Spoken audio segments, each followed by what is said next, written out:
Candide, by Voltaire, narrated by Liam Johnson. Introduction. Ever since 1759, when Voltaire wrote Candide in ridicule of the notion that this is the best of all possible worlds, this world has been a gayer place for readers. Voltaire wrote it in 3 days, and 5 or 6 generations have found that its laughter does not grow old. Candide has not aged. Yet how different the book would have looked if Voltaire had written it 150 years later than 1759. It would have been, among other things, a book of sights and sounds. A modern writer would have tried to catch and fix in words some of those Atlantic changes which broke the Atlantic monotony of that voyage from Cadiz to Buenos Aires.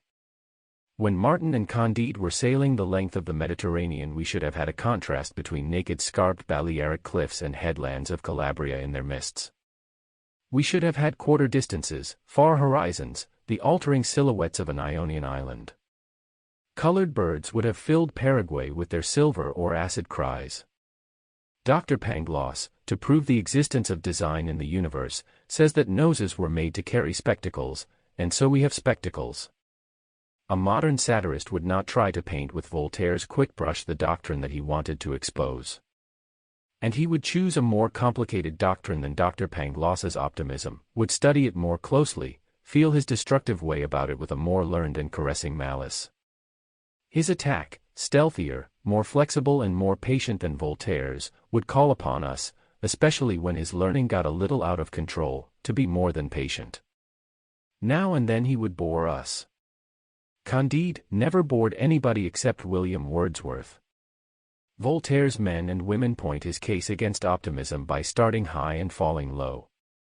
A modern could not go about it after this fashion. He would not plunge his people into an unfamiliar misery. He would just keep them in the misery they were born to. But such an account of Voltaire's procedure is as misleading as the plaster cast of a dance.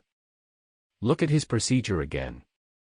Mademoiselle Kungand, the illustrious Westphalian, sprung from a family that could prove 71 quarterings, descends and descends until we find her earning her keep by washing dishes in the Propontis. The aged faithful attendant, victim of 100 acts of rape by Negro pirates, remembers that she is the daughter of a pope, and that in honor of her approaching marriage with a prince of Massa Carrara all Italy wrote sonnets of which not one was passable. We do not need to know French literature before Voltaire in order to feel, although the lurking parody may escape us, that he is poking fun at us and at himself. His laughter at his own methods grows more unmistakable at the last, when he caricatures them by casually assembling 6 fallen monarchs in an inn at Venice. Sample complete. Ready to continue?